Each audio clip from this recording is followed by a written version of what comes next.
Más de 1000 gritos, el podcast de nuestro cine. Nunca más volverás a dormir. Me llamo Ángela. Me van a matar. ¿Qué es esto? ¿Pero qué está haciendo?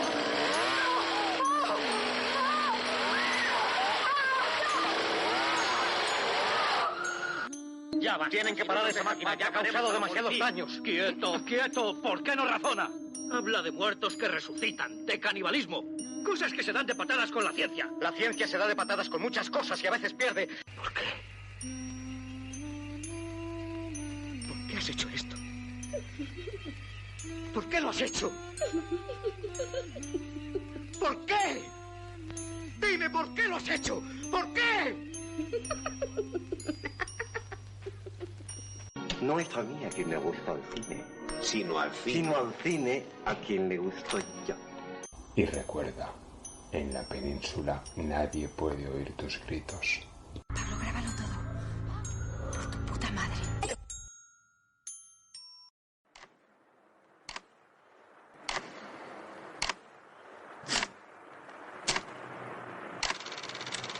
Sé que solo nos hemos visto 2 veces en nuestra vida. Estoy seguro de que solo tú podrías comprender lo ocurrido. Tú prometiste ayudarme, ¿recuerdas? Si ocurre lo que imagino, nadie te mandará la última película. Muy buenas, bienvenidos de nuevo a Más de 1000 gritos. Tras este parón que hemos hecho por el verano, porque meterse en el estudio con el calor que ha hecho era un poco inhumano, pues arrancamos con un programa muy especial para mí, y muy especial por distintas cosas. La primera, porque los que me conocéis sabéis lo mucho que significa para mí el número 13, y este es el programa 13, con lo cual por ahí ya es especial. Otro lado por los que es especial es por la película de la que vamos a hablar, que es Arrebato, que es una película que en 1900 se rodó. En 1979, perdón, es una de las películas más extrañas de nuestro cine. En alguno de los programas he hablado de un póker de películas extrañas que iremos teniendo. Bien, esta es la tercera de ellas. Una película que puedes amar u odiar. Yo he estado en los dos lados. He pasado de odiarla a amarla. Y ahora os contaré por qué, porque esa es la siguiente parte por lo que es especial. Hoy tenemos un invitado para mí muy especial, porque es la persona que me dio a conocer esta película, y porque es quizás el invitado que hemos tenido un poco más apartado del cine, pero un poco más apartado por su profesión, no por sus conocimientos. Es un músico con el arte en el ADN. Él es Iván Moya, músico de incontables bandas de rock, al margen de compositor de distintas bandas sonoras para varios cortometrajes, 2 de ellos míos. Y algo que directamente lo hermana con Más de 1000 gritos. La cabecera que todos oís cuando empieza cada programa y cuando termina es obra suya, es una banda sonora de uno de mis cortos y es parte de nuestro programa, con lo cual es más que hermano de este programa. Bienvenido, Iván. Hola, ¿qué tal? Muchísimas gracias, un lujazo y un honor. No sé si me he dejado algo de tu dilatada carrera, porque claro, eres ahora mismo músico de Tigre. ¿Sí? Tienes una banda de homenaje a David Bowie, otra Siniestro Total. Desde que yo te conozco has tenido unas 30 bandas más, o sea que lo tuyo con la música no es profesión, es enfermedad. Lo mío es como los empresarios estos que tienen varias empresas fantasma para escabullirse de los impuestos. Pues sí, pues algo de eso. La vida del músico es muy complicada. Bueno, la de Sí. hacer cortometrajes y hacer programas tampoco te creas que es la leche, ¿eh? Sí, correcto, también es verdad. Touché. Bueno, otra cosa por las que esto no lo sabe ni siquiera nuestro invitado, otra cosa por las que el programa es especial, antes de entrar a hablar de la maravillosa película que tocaremos, es porque cuando llegues a este programa, hará unos pocos días que el que aquí presenta el programa, Domingo Ortega, ha publicado su primera novela, titulada Sombra Z, que ni siquiera nuestro invitado ha leído aún. Bien, pues creo que es un buen momento para que hagamos un sorteo en Más de 1000 gritos. ¿Qué es lo que tenéis que hacer para poder optar a esa novela? Pues simplemente mandarnos un mensaje a másdemilgritos@gmail.com con vuestro nombre y vuestra dirección. Y de aquí a que grabemos el siguiente programa, pues se hará el sorteo. Es decir, si tú estás oyendo este programa y el número 14 aún no está colgado, tienes una oportunidad de conseguir esa novela. Y si no, pues siempre la puedes comprar en Amazon. Bueno, Iván, ¿qué te parece? Vamos a sortear una novelita y a ver si la gente le gusta. Una novelita no, tu novela, ojo. Mi novela, que no es poco. Madre Son años mía, de trabajo. Enhorabuena también por eso. Bueno, eso me lo dices cuando la leas. Bueno, da igual, o sea, los gustos ya sabes que en estas cosas son muy para gustos colores o para gustos críticos, pero escribir una novela ya tiene mucho mérito. Que sea buena o no, eso ya dependerá de muchos factores, de gustos y de tal. Pero, jolín, enhorabuena solo por empezar algo, llevarlo a cabo, que tiene muchísimo mérito. Pues muchas gracias. Sí, lo dicho, pronto podréis optar aún a escribirnos. Bueno, vamos a entrar a hablar de la película. En primer lugar, lo que decía, creo que es una película que amas o odias y tú, como sabes, he estado en los dos lados. Esta película, yo la primera vez que la vi, me la recomendaste tú cuando nos conocimos, que empezamos a trabajar juntos, y yo la vi y dije, esto es una basura, o sea, ¿cómo le puede gustar al chaval esto? O sea, yo pensaba que no íbamos a ser amigos ni nada después de aquello. Y bueno, años después, por su lanzamiento en Blu-ray, con una madurez cinematográfica quizás por mi parte, o porque ya no tengo filtro y me entra todo, pues la volví a ver y me enamoró. Y por eso estamos haciendo este programa. ¿Qué significa para ti esta película? Porque, si no me equivoco, no me equivoco, eres la persona que conozco que más adora esta película. Hombre, pues mira, lo siguiente es agradecerte a ti, que me has devuelto la pelota de cuando yo te la presenté, porque me ha encantado volver a verla, me ha encantado tomar apuntes, ver todos los documentales que hay por ahí y sobre todo volver a ver la película que hacía, siglos que no la veía y es que la he vuelto a disfrutar como un enano porque es que te atrapa, o sea, es hipnótica, es muy especial y toda la historia de Iván Zulueta con muchos paralelismos, ¿no? Con la película, el malditismo y tal y toda la historia que luego comentaremos. Y la verdad que eso, que agradecerte muy mucho la oportunidad porque me ha encantado volver a verla y es que no sé si el término se me entenderá, pero es que sigue siendo retromoderna, ¿verdad? O sea, es una película del 79, pero que dices, tío, que parece de arte y ensayo que cualquier modernito de hoy la podría haber hecho y le dirían, uy, ¿sabes? No sé, o sea, luego la destriparemos un poco más, pero me ha encantado y me ha hecho gracia también en alguno de los documentales que vi que nombraban que cuando la pasaron en la versión española de 1999, que esa sería la que yo vi, porque yo la vi en la tele, cuando yo luego te la recomiendo es porque la había visto en la tele, entonces tú y yo nos conocemos desde 2004 o algo de eso, y a mí la película me marcó, luego esa colección que salió de películas del país, en la que salían películas de cine español, y la tengo todavía de esa colección, y sí, tío, la verdad que me marcó, me gustó muchísimo y me sigue flipando a muchos niveles. Bueno, yo la segunda vez que la vi porque ya estaba inmerso en la crítica cinematográfica, en el blog que tengo y demás, y me era curioso la cantidad de libros que yo he leído sobre cine fantástico español, que hablaban de esta película, y yo esta película realmente no sé por qué meterla en un libro de fantástico español. Me parece bien metida, pero a mí jamás se me hubiera ocurrido meterla porque realmente yo no sé ni siquiera cuál es el tema del que va la película. O sea, el género. No sé dónde enmarcarla. Entonces me llamaba mucho la atención la cantidad de críticos de cine reputados que escribían sobre esta película y la enmarcaban dentro de este género. Entonces yo por eso fue por lo que la volví a ver y debo de decirte que tenías tu razón en aquella época de decirme que era una obra maestra, aunque me pareciera algo infumable. Pero aún así, disculpa, anoche cuando la volví a ver, la veía y la película me embruja, me atrapa, pero me sigo preguntando por qué. Porque no es una película perfecta, ni muchísimo menos. No está bien hecha, no está bien rodada, pero es magistral.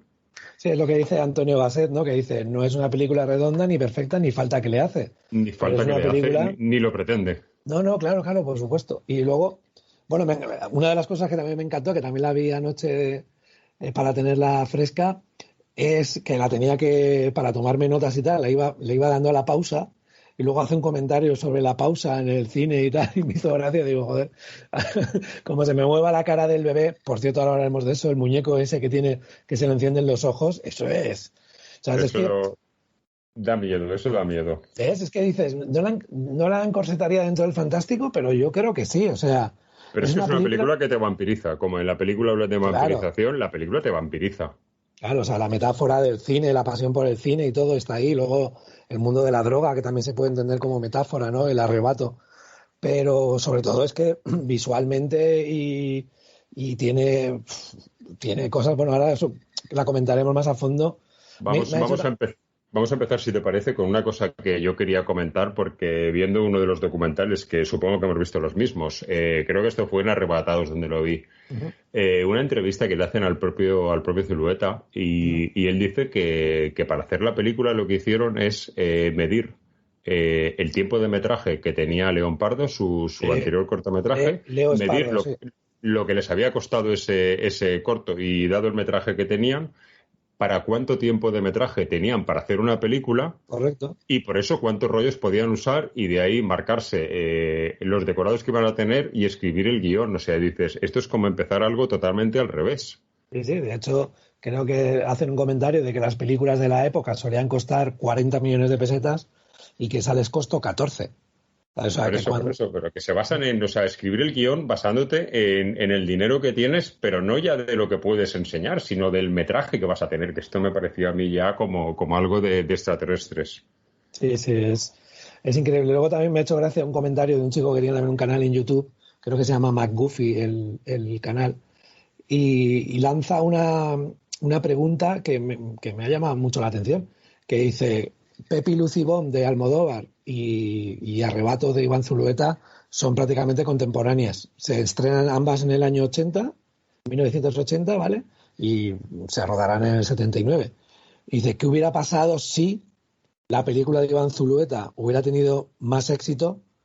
Que, a ver, Pepi Lucibón tampoco es que tuviera en el principio muchísimo éxito, pero sí, evidentemente, mucho más que Arrebato, que enseguida fue lanzada al ostracismo, pero el cine español, si en eso, como esto de Marvel, ¿no? De What If, ¿qué pasaría si en vez de haber triunfado Almodóvar hubiese triunfado Iván Zulueta? Y digo, ostras. Pues que el mundo hubiera sido de otra manera, el mundo cinematográfico. Sí. Esto que comentas sobre la comparativa con la película de Pedro me lleva a mí a pegar un salto en la película e irme muy adelante y dejar por un momento el tema que iba a tocar ahora, porque esto me interesa. Supongo que sabes del momento estelar de Pedro Almodóvar, que supongo que tendremos oyentes que no sabrán esto, pero Pedro Almodóvar participa en esta película. ¿Qué te parece su participación? Porque es totalmente marciana. Sí, bueno, y más marciano es todavía a la actriz a la que dobla.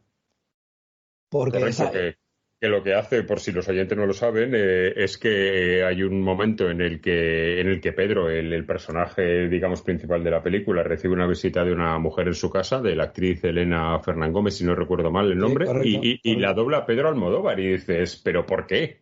Claro, la hija de Fernando Fernán Gómez y María Dolores Pradera, que tiene una aportación en la película, pues subidita de tono, por así decirlo. Y se ve que Iván Zulueta quiso jugar con la ambigüedad de que la gente no supiera si era hombre o mujer de una forma exacta.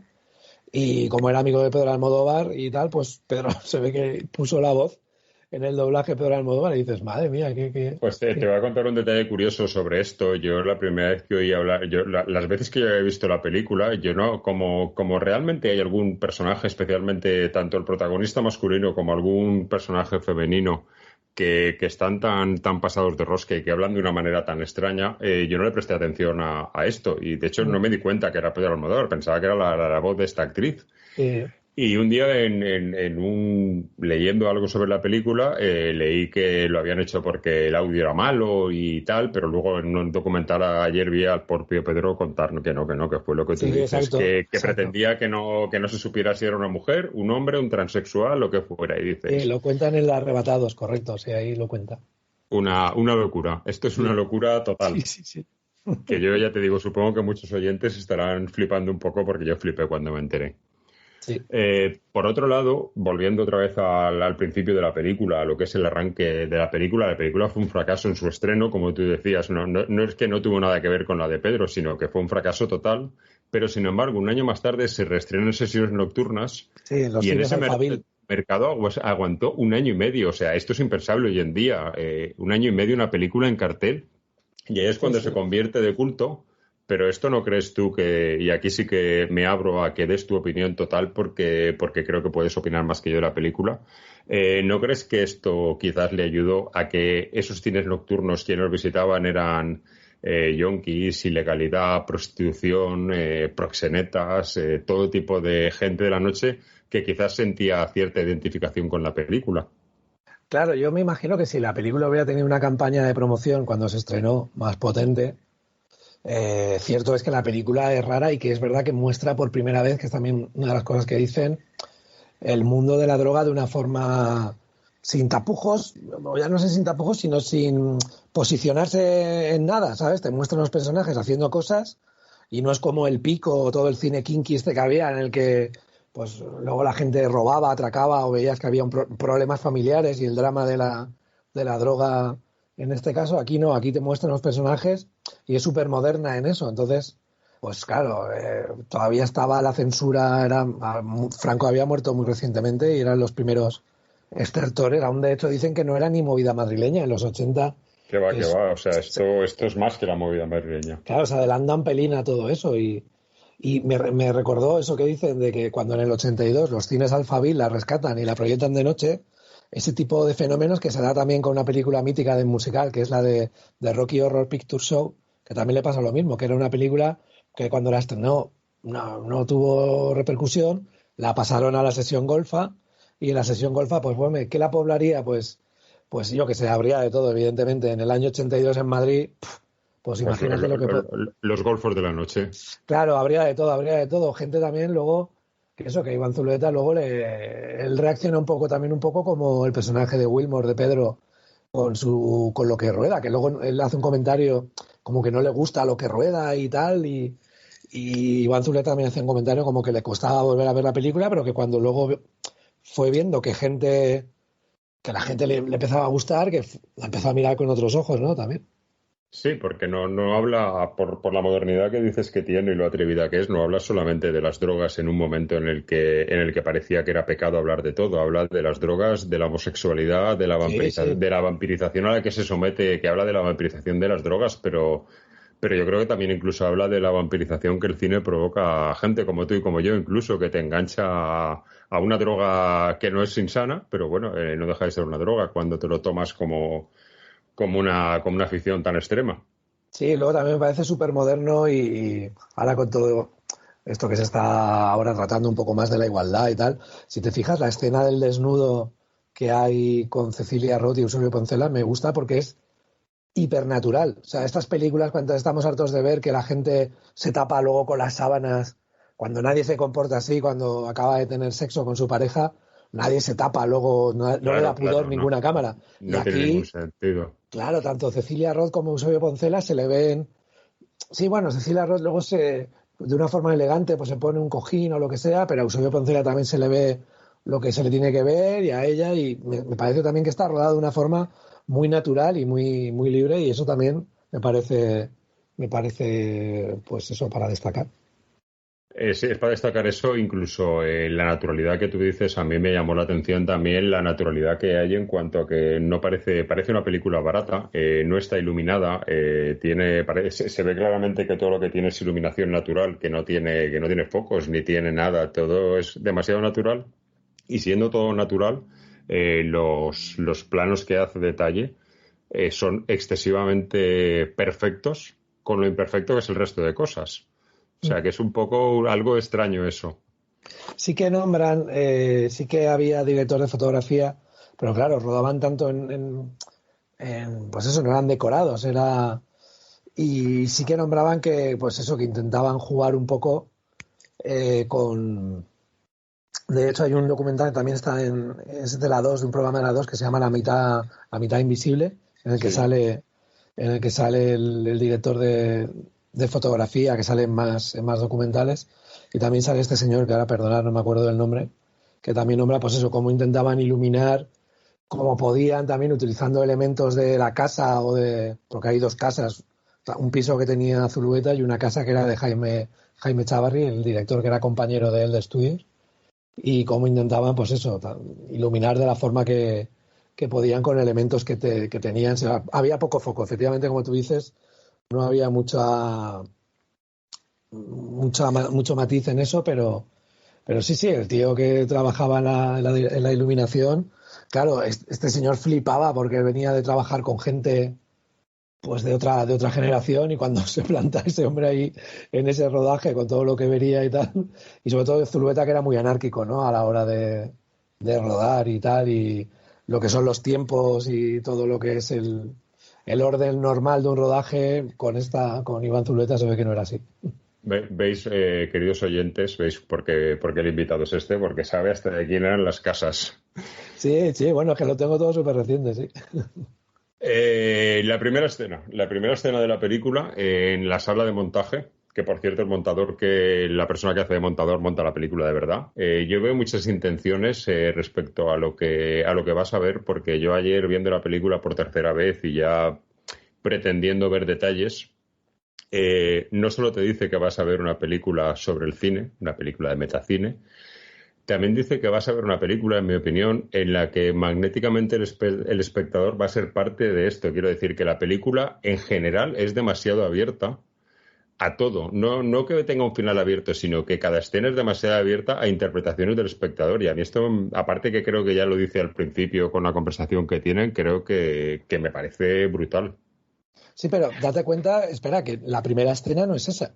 No, bueno, la primera escena es cuando Pedro está metiendo la cinta que le va a mandar al otro, claro. Pero la primera escena sí un poco más con diálogos y tal. Claro, que eso es otra de las cosas que te quería comentar, que me flipa y me gusta muchísimo, que es la estructura de la historia, ¿no? El origen. O sea, cómo esa primera escena, a mí ya es que me engancha desde ahí. Esa persona, si ocurre lo que imagino, tendrás que venir tú, que habla Pedro ahí con esa voz, cómo va metiendo en el paquete las cintas y tal, y dices, uy, ¿esto qué va a pasar? Que luego eso se queda ahí. Conocemos ya el personaje de Poncela, como tú decías, que el que está haciendo de montador es Antonio Gasset, el presentador de Días de Cine. Correcto. Que era amigo también de él, junto con Jaime Chávarri, cuando estudiaron juntos. Bueno, estuvieron Jaime Chávarri y Zulueta, que les daba clase de Borau, que de hecho él no aprueba el examen con el corto este que hace de ida y vuelta, se llamaba. No le aprueban, y luego eso le daba problemas porque no lo querían contratar en sitios porque no tenía aprobada la carrera. Hay tantos cineastas en España que son geniales y que no tienen aprobada la carrera, claro. No tienen ni empezada, como Pedro Almodóvar. Claro, todo lo que se aprende, o Tarantino, que hizo la carrera, hizo en un videoclub, ¿no? Correcto. Claro. Pues se ve que con Antonio Gasset, que eran muy apasionados del cine los tres, pues viajaban hasta a París, incluso a ver películas que aquí no estaban estrenadas y tal, y la verdad que es una época apasionante. Viendo ahora los documentales, decía, ostras, esta gente en aquella época, que el cine todavía no es como es ahora, ¿no? Que es tan, pues esto, Marvel y todas estas grandes productoras, Disney, que lo fagocitan todo. Allí, pues eso, esa experiencia de ver el cine, de viajar a una ciudad que no es la tuya para ver películas y tal. Y luego que yo soy un fan acérrimo de Antonio Gasset, de cuando pasó por Días de Cine, esos comentarios que hacía, eso es impagable. Ese hombre es un grande. Una institución dentro de nuestro cine. Sí. Te voy a hacer una pregunta un poco trampa por un tema que quiero que tratemos ahora. Bueno, al margen de esto, si tú quieres sacar temas, no tengo que sacar yo solo temas, que aquí el invitado eres tú y el que tiene que mandar eres tú, que estoy aquí disparándote y no te dejo. No, que va, yo estoy aquí, es un toma y daca, muy bien. Venga. ¿Tú piensas que en algún momento la película, y ahora te explicaré por qué te hago esta pregunta, tiene un fallo de récord brutal? ¿Que canta demasiado? Si tienes que pensarlo, no lo has visto. No lo he visto, no. Yo es que ayer, yo nunca me había fijado en esto, pero ayer viéndola, cuando recibe la primera cinta, que está sentado en el sofá y la tira al suelo como de mal genio y se va. Sí, que luego está en la silla, ¿verdad? La butaca. Luego está en el sillón donde se sienta, y yo me preguntaba ayer, ¿esto es un fallo de récord o lo que pretende es contarnos que como que las cintas tienen una especie de vida y que necesitan ser reproducidas y se lo piden al espectador? Pues no lo sé, igual hizo de efecto virtud, pero a mí lo que me hizo pensar, sí que es verdad que sí que me di cuenta, pero lo que me hizo pensar es eso, pues eso, aceptas el juego en el que estás y dices, la cinta se ha puesto ahí, ha vuelto ahí para que él la vea, para que igual luego realmente fue un fallo de récord y mira, y y ya nos ha parecido, ay, los eruditos le damos vueltas a todo, oh, eso está ahí, y realmente fue un puñetero fallo. Puede ser, pero forma parte del encanto, ¿no? De todo esto.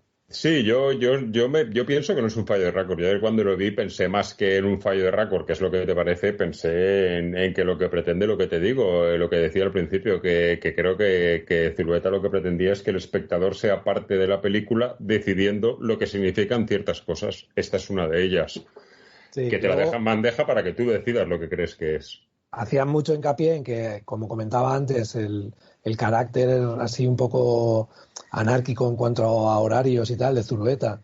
Hay que también comentar, porque forma parte del rodaje, que él era ya adicto a la heroína en ese rodaje, lo que pasa que, según dice él, de una forma controlada, pero claro, pues eso, que se despertaba muy tarde, que igual hacía reuniones por la noche, tenía los horarios totalmente cambiados, pero luego hacen mucho hincapié en que, ojo, que luego el guión, que lo sacaron también a la venta y que circula por ahí, que estaba todo, o sea, que dentro de su anarquía y de su caos, que era un tío que lo tenía todo clarísimo, visualmente sobre todo, porque se ve que luego lo que era el tema de escribir guiones le costaba más o no, por eso luego no hizo más películas, bueno, entre la heroína, su adicción y su forma de ser, pues hizo que no tuviera una carrera. Sí, bueno, lo de esto que comentas, aparte de que el guión, ese guión que comentas que existe a la venta hoy es una pieza de culto que se vende por auténticas barbaridades, porque parece que es inconseguible, lo de que tenía control sobre las drogas, yo que soy algo mayor que tú y que he vivido, digamos, la época de la heroína desde, pues siendo ya un chavalillo, te digo que eso es lo que decían todos, ¿eh?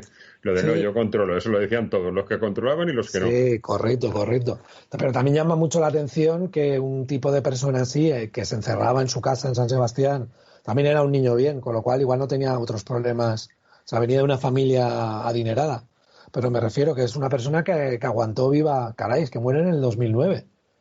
Sí, para la vida que llevó aguantó lo suyo, desde luego. Y le ves en las declaraciones y lo ves una persona cabal. No, bueno, luego ves a Wilmore también, que también falleció a posteriori, y también otro personaje, sabes, que también con una vida muy, muy, muy curiosa. A mí viéndolo hablar, a Zulueta, ¿sabes a quién me recuerda? Salvando las distancias, porque son dos artistas, pero dos artistas totalmente distintos. Pero a mí me recuerda mucho en esa vida bohemia, en esa vida de hoy, en esa de he pasado por todo y me he tomado de todo, me recuerda mucho a Dalí. Sí, en su forma de estar de vuelta de todo. Sí, hay hay artistas de estos que pues caen en el mundo ese de la droga. Yo soy muy fan también de Antonio Vega, que por cierto a mí me flipan estos paralelismos que se tratan entre gustos que uno tiene, cuando luego de repente Wilmore tenía una hermana que se llamaba Carmen, que fue pareja de Antonio Vega, que de hecho hay un documental que se llama Tu voz entre otras mil, que es sobre la figura de Antonio Vega, en la que sale tanto Carmen, la novia de Antonio Vega en un momento determinado, y Wilmore. Y Wilmore achacaba a Antonio Vega el haber inducido a la droga más fuerte a su hermana. La otra lo negaba y le decía, pero si tú ya te movías por esos ámbitos y tal, y él, en fin. Pero cómo al final estas cosas, ¿no? Estas conexiones astrales entre gente que te gusta, en este caso como Zulueta y luego como Antonio Vega, que tienen puntos en común, aparte de la heroína, maldita heroína. Me interesa que me hables de música porque evidentemente es lo tuyo, aparte de que sepas de cine, que nadie lo va a cuestionar, pero me apetece que me digas lo que piensas de la música de Arrebato, porque yo creo que es una ida de olla total el cómo usa música de verdad, con compases, con ruidos, con incluso el ruido que hace el pulsador de la cámara cuando toma los fotogramas y te lo mete de una manera que hasta ese ruido que parece insoportable es agradable. A mí me flipa. De hecho, he intentado investigar y no lo he encontrado en ningún sitio porque en todos lados pone música negativo. Negativo era una banda de punk del norte, de ahí de los míticos grupos de punk vasco, y ellos son los que firman la canción esta que hay en la escena de Elena Fernán Gómez. Es una canción que se llama Ansiedad, pero el resto de música de la película, música accidental, esos sonidos, esa cuenta atrás, cuando la cámara de Super 8 se pone a rodar, una escena que también me acordé de ti porque, si te fijas, hay una musiquita como también de cajita de música de esta que suena por ahí a veces con un pianito, una especie de pianito. Qué maravilla. ¿Y por qué te acordaste de mí con esa canción? Por cuando hablábamos de lo que querías para el corto de X en cuanto a música de xilófono y tal. Es que necesitaba que me lo dijeras, porque adoro esa canción y por eso es la sintonía del programa, porque adoro esa canción y te adoro a ti desde el día que la creaste. Hombre, para mí fue un lujazo, la verdad que cuando... A mí que me encanta el cine y que me encanta la música, cuando los amigos artistas como tú piensan en mí y me dan la oportunidad, lo disfruto muchísimo. Y en el caso de esto de lo de la música, tío, es que no he encontrado más información al respecto y no sé, a ver si hay alguna oyente o algún oyente que lo sepa, porque ya te digo, me flipa y es un elemento más muy importante en la película, ¿verdad? Yo creo que... Y es raro que con lo mítica que ha sido esta película, lo perseguida que está, lo buscada que está en los guiones, los libros que hablan sobre ella, que no se ha editado nunca un CD con la banda sonora. Sí, y es que realmente, bueno, me estuve empollando, lo que nombran por ahí por internet es que sale, en cuanto a la música, sale un fragmento de una ópera de Wagner, ¿vale? Que es la que sale... Que esa escena también, yo he encontrado varios guiños muy evidentes, o sea, no voy a descubrir nada, pero cuando Eusebio Poncela abandona la sala de montaje con Antonio Gasset, que por cierto dice la mítica frase que tú también la tienes en el inicio del programa y que me parece... Correcto. No es a mí a quien le gusta el cine, sino es al cine a quien le gusto yo. Esa frase que es maravillosa y por eso está en la cabecera del programa junto con tu música. Es maravillosa y que le pillan a la película como anillo al dedo. Que encima se pone los colmillos de vampiro para decir la frase. Es que está todo muy, muy bien hilado. A mí me parece muy redonda en muchas cosas, a pesar de que evidentemente no lo sea y tenga muchos fallos y muchas carencias. Pero en cuanto a estructura de guión y en cuanto a detalles, la veo riquísima y me flipa. Y ese momento en el que ellos están precisamente editando una película con Cecilia Roth de vampira, ¿no? Que es lo que se ve al principio, lo que están editando, y que es muy impresionista alemán, ¿no? Ese estilo de película en blanco y negro, así como muda, como el Nosferatu de Murnau y tal. Sí, está muy metido en esa época también. Por eso la película juega con muchísimas cosas. O sea, puede jugar con el terror, con el drama, con la depresión, con el cine kinky, con el cine homosexual, con el cine heterosexual, con todo, con lo que quieras, vamos. Pues es lo que te decía, que cuando acaba esa escena de la mítica frase de montaje, que también me gusta la última frase que dice Antonio Gasset es que te den por culo. Digo, es que siempre tiene que tener la frase genial para la puntilla, pero bueno, cuando él luego coge el coche, el personaje de Eusebio Poncela, de José Sirgado, coge el coche y recorre la Gran Vía madrileña, ese es un momento Taxi Driver total. O sea, con esa música mítica y viendo los estrenos que había en Madrid en ese momento, cosas tan dispares para la película como Bambi, creo que sale, ¿no? Si no recuerdo, y una de las partes de Rocky. Sí, Superman, ¿no? Es Superman, la primera, el estreno de Superman, sale Bambi, sale Fantasma, una película de terror que estrenaron por la época, y mientras suena eso, una pieza de Wagner del Ocaso de los Dioses, y es un momento, a mí me recordó totalmente a Taxi Driver y no creo que sea casualidad, pero igual es... No, yo creo que todo está estudiado en esta película, que no hay nada que sea casualidad ni que sean errores realmente. Claro. Y luego, por cerrar el tema de la banda sonora, en la banda esta que se llama Negativo, se ve que el cantante se suicidó, no sé qué historia, y entró el hermano de Iván Zulueta, Borja Zulueta, entró como cantante de la banda.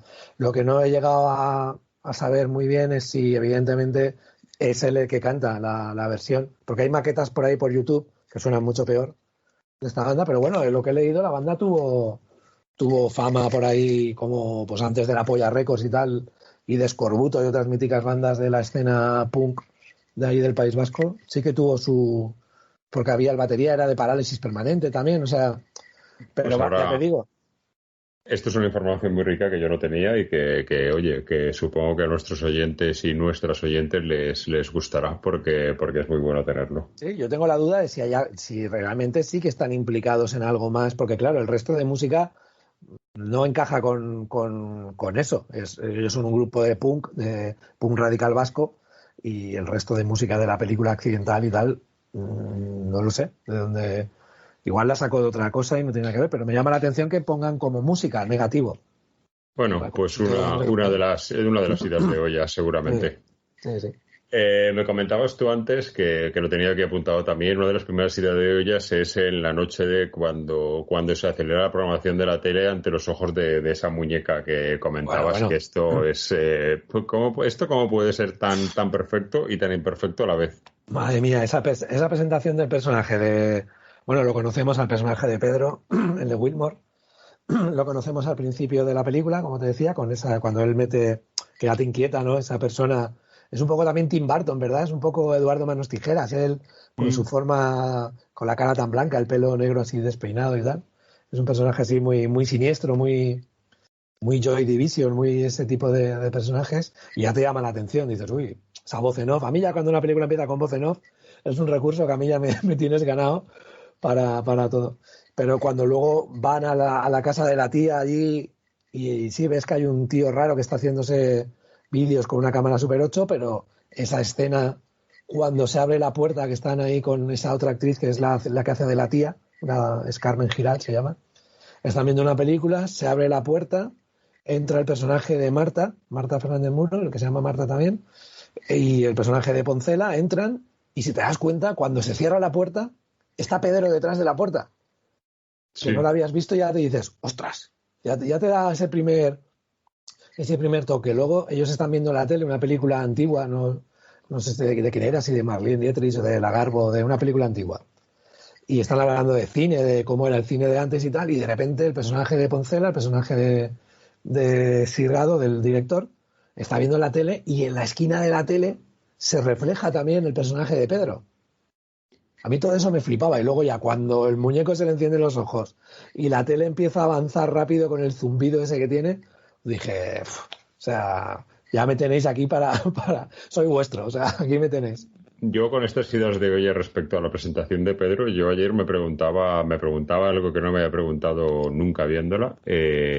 ¿Realmente Pedro existe o está en la cabeza del personaje de Eusebio? No, Pedro sí que existe porque la tía, la prima y todos lo conocen. La historia es que desde un momento ahí él ya conecta con él de una forma porque le afecta. O sea, él se queda mirando la tele y él ve cómo se le encienden los ojos al muñeco y el tiempo pasa más rápido. A ver, igual es una metáfora poética filmada así y simplemente es que no le interesaba nada lo que estaba sucediendo y lo que le interesaba era la persona que tenía detrás, en el cogote. Entonces, sí, pero a mí me llamó la atención de esto que luego a mitad película ya queda claro que Pedro sí que existe, pero si te fijas en los primeros compases de la película, en la primera hora de película, Pedro aparece pocas veces, realmente salvo en la llegada que está allí haciendo el loco grabando, que la prima lo ve, parece como que solo interactúa con Eusebio, entonces... llegas a decirte, hostia, ¿realmente existe este hombre o está en la cabeza del otro? Pero luego, evidentemente, ya aparece más. Pero sí que hay un momento ahí en el que parece que quiera sembrar la duda en el espectador, o por lo menos a mí me la sembró. Como el Club de la Lucha, ¿no? Sin spoilers. Sí, no, bueno, la película con los años que tiene podemos hacer spoilers, no. Pues... Y el desfase total que tiene con las drogas, con el uso de las drogas, desfase y naturalidad al principio. Hoy en día, desde luego, en la época que vivimos, esto no podrían rodarlo, esta película, ni por eso ni por nada de lo que tiene. Sí, a mí me flipa. Me flipa todo el concepto de la peli, o sea, el concepto del vampirismo, del celuloide vampírico, ¿sabes? De la cámara que, pues esto siempre se ha dicho, ¿no? De las creencias de ciertas tribus indias o de la antigüedad, de que la cámara te robaba el alma, ¿no? De que si te hacían una foto te capturaban el espíritu y tal. Luego también he visto que él también se basa en algunos relatos en Romain Gubern, que era fue un político pero que sabe muchísimo de cine. Hablaba también del terror psicológico, la vanguardia experimental y que hablaba del cine soviético, porque había también la relación del hombre con la máquina y el vampirismo y de un relato de Edgar Allan Poe también que se llama el retrato oval, sí, en la que un pintor pinta tan fielmente a la modelo que cuando acaba el retrato sobre ella es tan fiel que es como si le hubiera robado la vida y ella cae muerta. Y dices, ostras, qué curioso también. O sea, bueno, que como siempre las influencias están ahí de muchas cosas, no se sabe en qué pensaría, pero a mí me parece una idea brutal. El de la cámara que te vampiriza y el fotograma rojo. A mí me parece una genialidad. A mí me vampiriza la película, de verdad. Pero además lo que te digo, te insisto en lo que te decía antes, es que ayer yo la estaba viendo y decía, pero ¿por qué me vampiriza esto? Pero si es que la película, no sé si es buena, si no es buena, no sé qué me atrapa de ella, pero aquí estoy, tragándomela a las 2 de la mañana, mañana teniendo que ir a currar y viendo la película y sin poderle dar el stop. Sí, tal cual. A mí me flipa en ese sentido. Me flipa y ya te digo, no sé de dónde vendrá la inspiración, pero me parece una genialidad. Me parece. Claro, él venía a hacer el cortometraje que hablábamos antes en Super 8 de Leo Espardo, porque él también, Almodóvar, que también utilizaba mucho el Super 8, también habla de eso, de la calidad de todo lo que tenía rodado Zulueta en Super 8, que en la película vemos cosas y forma parte de. Entonces, cómo se fue hilando algo que en una idea originalmente de la película igual iba a ser otro corto, pero que al final, pues lo que tú comentabas antes de con tanto dinero, pues si hemos hecho Leo Espardo por tanta cantidad y duraba tanto, pues cuánto nos costaría hacer 120 minutos, ¿no? Y cómo utilizan metraje del Super 8 y cómo encaja todo y cómo, no sé, me parece una genialidad, ya te digo. Yo creo que no, mi opinión personal, que no necesita que este hombre simplemente era un artista, como decía antes, comparándolo con... Uah, se me ha ido el nombre del pintor, madre mía. Dalí, con Dalí, pues creo que son gente que simplemente llevan el arte en la sangre y que no necesitan basarse en nada, se basan en su locura y en su cordura al mismo tiempo. Sí, de hecho él... nombra cuando en los años 60 se llega a ir a Nueva York y ahí él, que también, pues eso, es muy famoso por sus carátulas de películas y tal, o sea que el lado pictórico y visual es su especialidad y se ve que le influye mucho pues Warhol, Lichtenstein, que es este hombre que hacía también esos cuadros que parecían como cómic con puntitos, mujeres o chicas muy coloridas con que todo lo que es el grueso del cuerpo eran como puntitos, que también él en la película está de 1, 2, 3 al escondite inglés, que es su anterior largometraje y el único que tiene junto con este. Todo ese mundo pop sí. Le influye mogollón. Que de ese mundo pop quizás viene otro de los momentos locura total que tiene la película, que es el momento de la muñeca de Betty Boop, que no sé qué atracción tenía hacia esto, pero me parece brutal esa escena, cómo sienta a la actriz en la silla y la deja ahí mirando la muñeca con otra ida de olla total. De hecho, eso me recordó, salvando las distancias, en Origen, creo, que también me flipa mucho ese director, el director de las de Batman, y ahora me quedo en blanco con el nombre. ¿Nolan? Correcto, Christopher Nolan, que también necesitan tener como un tótem, ¿verdad? La peonza en el caso del personaje de DiCaprio o otros personajes para poder entrar en ese otro mundo del sueño.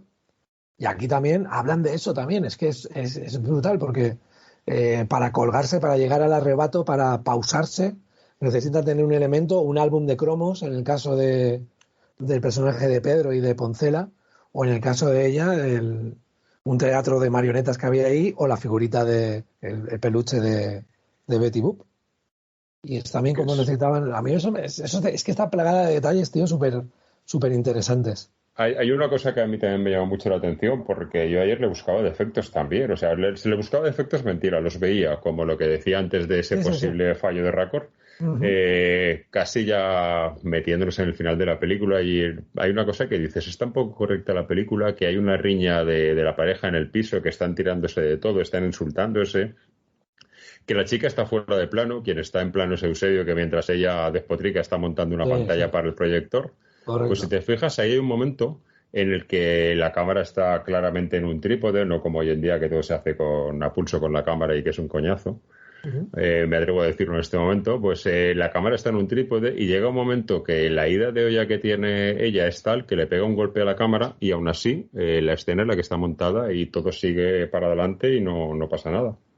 Sí, de hecho decían también que el único plano realmente así más elaborado que hubo fue precisamente el que comentábamos antes de Cecilia Roth haciendo el baile, esta coreografía que hace de Betty Boop cuando la iluminan así, que ahí hay un traveling, dicen que es el único traveling que hay en toda la película, que el resto estaba todo o bien con trípode o bien con cámara en mano. Y ahí sí que hay un pequeño traveling. La verdad que está muy bien esa escena también. Se luce ella porque canta. Se ve que luego fuera de plano estaban los familiares de Cecilia Roth. Estaba Ariel Roth, su hermano, estaban los padres y que había mucha gente en la casa y que al equipo técnico si ya las condiciones ya eran precarias, ¿no? De rodar ahí en una casa, en un interior, encima con más gente de la que tocaba, se les hizo complicado, pero bueno, se sentía él muy orgulloso de ese plano. Cecilia Roth también lo comentaba como que es su plano favorito de la película. Y sí, la verdad que la película, en cuanto a colocación de cámara, hay algunos planos también que me gustan mucho, como cuando sale el edificio este de España, que es donde vive el personaje de Pedro, y está Eusebio Poncela y la cámara lo enfoca desde abajo y se ve todo el edificio. No sé, la verdad que desde luego Zulueta tenía las imágenes muy claras, ¿no? Era una persona acostumbrada a eso, a dibujar, a pintar y a trabajar con la imagen. Sí, eso es un todo en uno, ¿no? Como suele decirse. Otra cosa también respecto a lo que decía antes de los planos extraños, un plano que a mí me atrajo mucho es casi al final, cuando Marta desaparece frente a la cámara, cuando está en el proyector viendo, y de pronto ella desaparece y al mismo tiempo hay una imagen de él congelada, no sé, me parece que de pronto ella desaparezca es algo...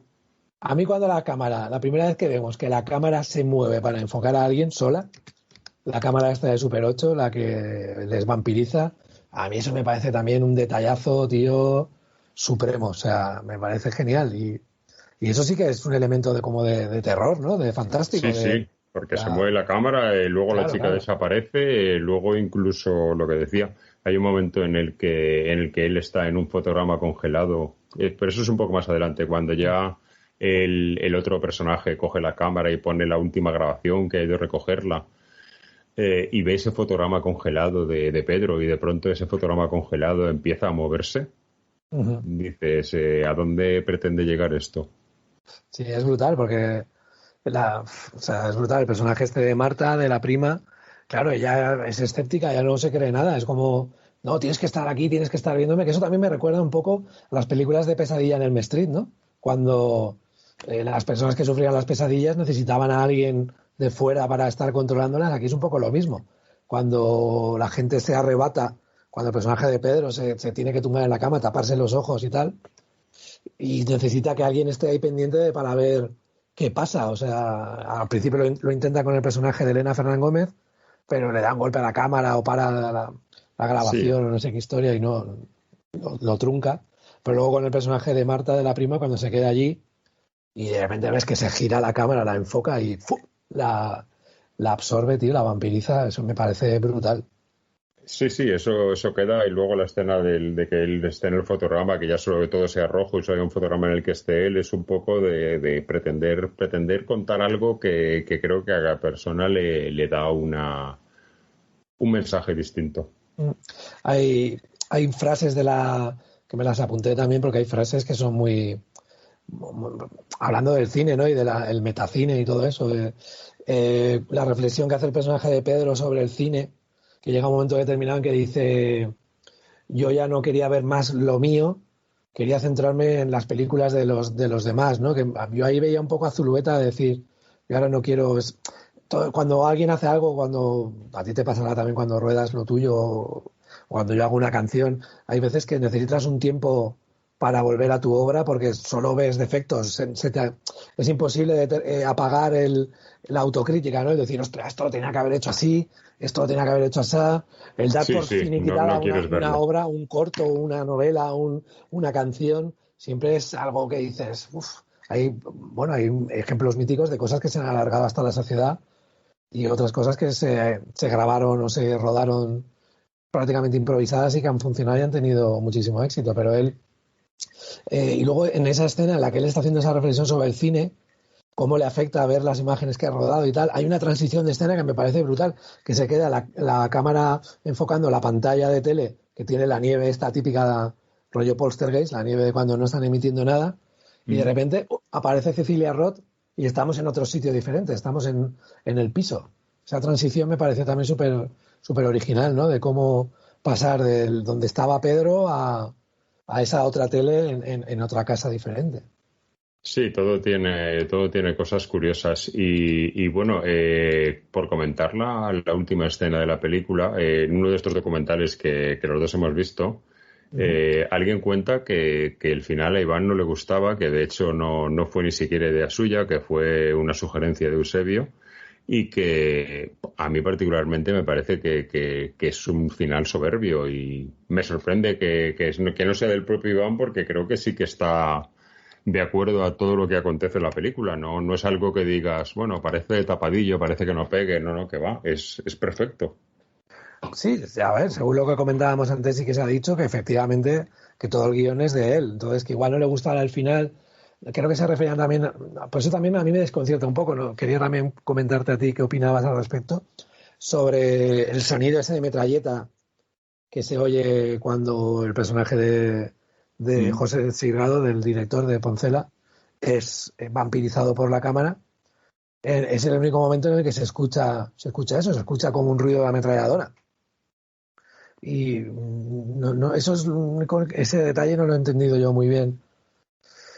¿A qué ha querido decir? No sé, porque estamos escuchando el ruido típico de la cuenta atrás de la cámara, ese ruido que estamos habituados a escuchar, pero en el caso de su arrebato, cuando es arrebatado Poncela, ahí hay un ruido que es el final de la película justo, o sea, es el ruido ese de la ametralladora, él con los ojos vendados y pues yo creo que ese final es un poco, volviendo a lo que decía antes, creo que Iván lo que pretendía es que el espectador decida sobre la marcha lo que significan ciertas cosas. Creo que esta es una de ellas, que al mismo tiempo que pretende decirte, en mi opinión, que igual luego esto lo oye un erudito del cine y piensa que estoy loco. Pienso, por un lado, que pretende decirte que el cine ha llegado a absorberlo de tal manera que ha acabado matándolo, pero al mismo tiempo pienso que también pretende ser una crítica a lo que había acontecido años atrás en nuestro país. Me refiero a los fusilamientos, por el hecho de que se vende los ojos antes de que eso ocurra. Ya. Entonces creo que algo de connotación política hay ahí también. Puede ser, sí, o de pictórica también, porque hay... si él era muy amante de la pintura y tal, pues sí que es cierto igual lo que dices, que el hecho de que se venden los ojos y tal, pues es como lo que le hacían a la gente antes de ser fusilada. Pues puede ser, sí. Me hizo también gracia un comentario de Poncela en otro documental que se llama Arrebatos, no Arrebatados, sino Arrebatos, que le hace un comentario como que se sincera. Lo que pasa es que con los actores nunca sabes estas cosas cuánto tienen de sinceridad o de forzado, pero bueno, hace un comentario sobre esto que le dice que le quedaba como una culpa, que nunca lo había comentado con nadie, ni con Cecilia Roth ni con nadie, y era que había que tener cuidado cuando eras actor y no jugar tanto con ciertos tipos de personajes, de roles, porque al final te ametrallan. Hace un guiño como al final de la película y es como, pues, Eusebio Poncela, que también ha tenido problema con las drogas y tal. De hecho, el personaje que hace también en Martín H., donde también sale Wilmore en un pequeño cameo, el actor que hace de Pedro. También siempre el mundo de la droga ya se ha quedado siempre alrededor de Poncela. Y me hace gracia que hiciera ese comentario por eso, por como decía, que igual se metieron tanto en... Claro, bueno, Cecilia Roth también ha tenido escarceos con la cocaína y tal. Bueno, yo estoy convencido que uno de los que, aunque el guión lo firma Iván Zulueta, yo estoy convencido que otro de los guionistas de esta película sin duda es el Caballo. No cabe duda de que lo es, de que es parte del guión, una parte importante. Sí, es un personaje más. La heroína está ahí y bueno, y pues eso, cómo influye si la gente que nos está escuchando investiga en el árbol genealógico de la película, pues cómo la droga ha afectado. Claro, también eran aquellos años que no les pasó a estos actores y a este director en concreto, sino que era algo muy... ¿Cuántos músicos o cuánta gente? Pues eso, con lo que comentábamos, Antonio Vega, o la droga estaba ahí, encima no había tanta información. Todo el cine kinky, cuánta gente se ha muerto Bueno, no hay que irse a las películas.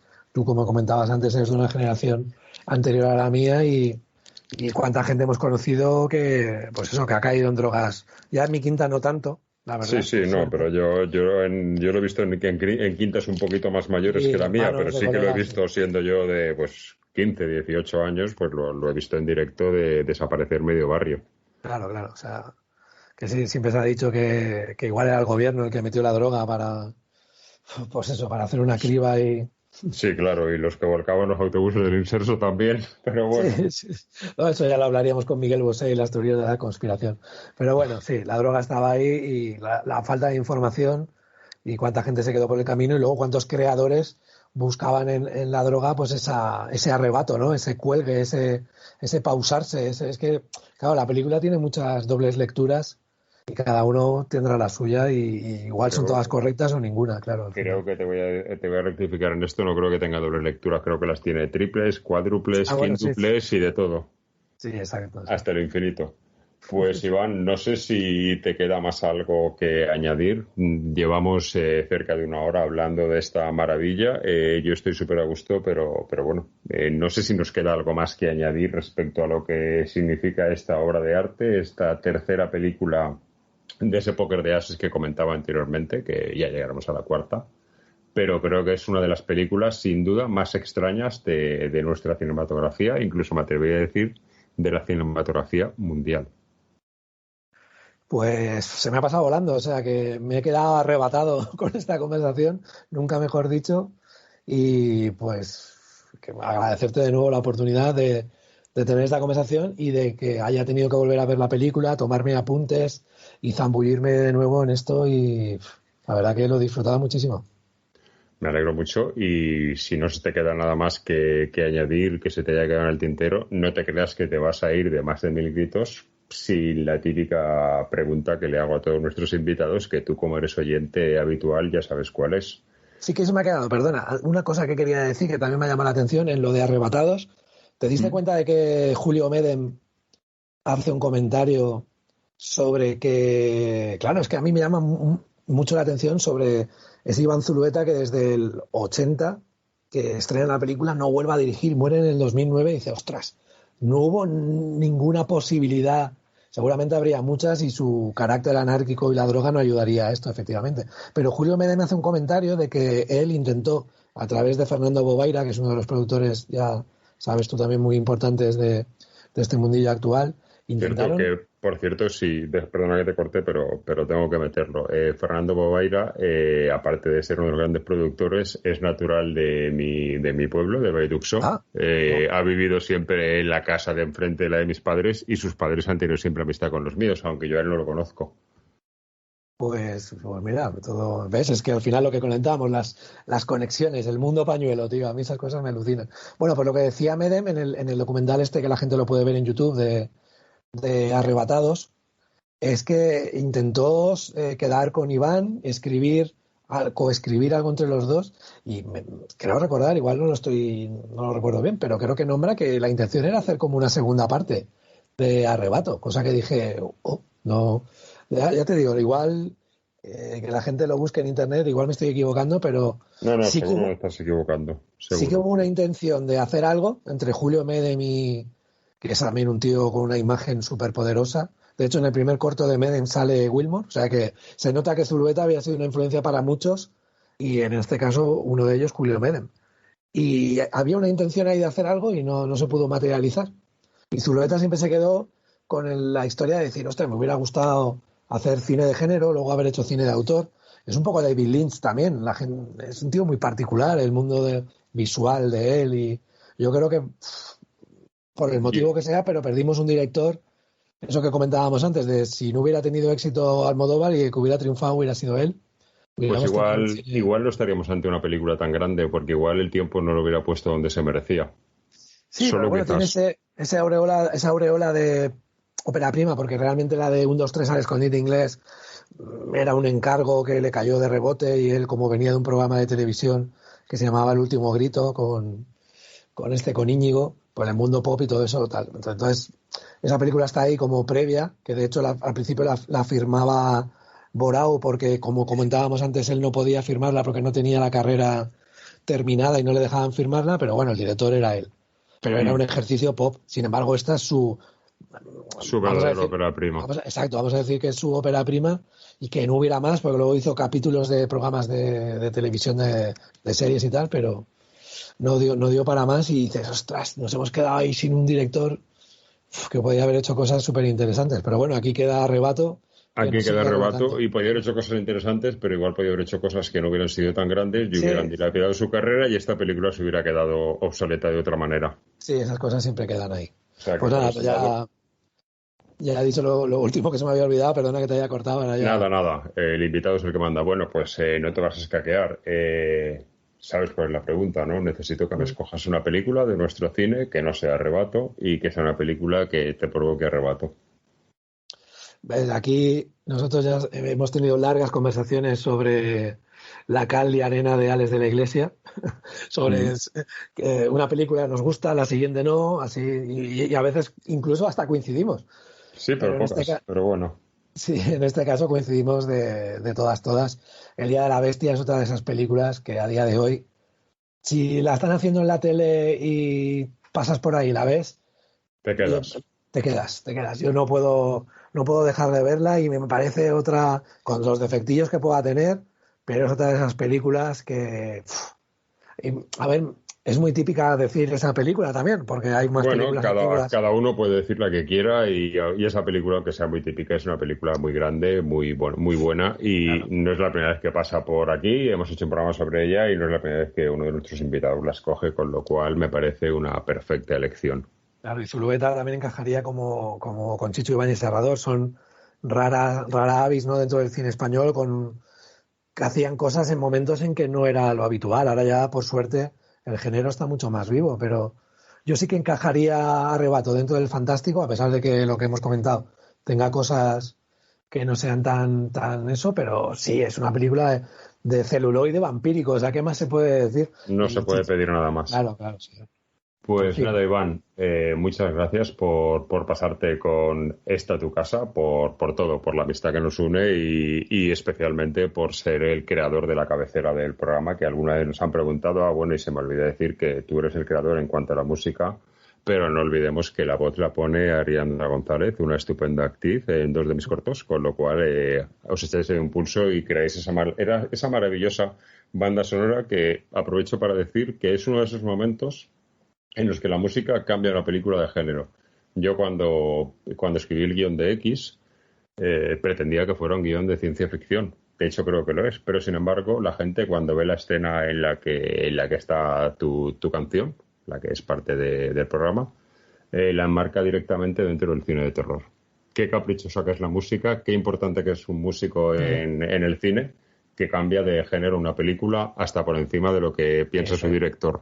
Totalmente. Y no nos olvidemos también de la guindita de ese también amigo común que tenemos que hizo su aportación finita, Sergio Jimeno, que le dio también redondez a la canción y la verdad que sí, muy orgulloso, la verdad, de tener amigos como vosotros que tenéis ese veneno, ese arrebato también de crear y que pueda participar yo, pues vamos. Y que nos dure mucho tiempo. Que nos dure mucho tiempo y a todos nuestros oyentes despedimos de aquí, Iván, pero no olvidéis que Tigre es esa banda que si toca en vuestra ciudad debéis de verla. Muchísimas gracias. Iván, un abrazo muy fuerte y nos vemos pronto. Otro para ti, muchísimas gracias. Enhorabuena por la novela, enhorabuena por el programa y feliz cumpleaños en diferido. Muchas gracias. Pues nada, de aquí despedimos a Iván, pero continuamos con el apartado de nuestro cortometraje. Volvemos enseguida. Bueno, pues entramos con la segunda. Córtalo, por favor.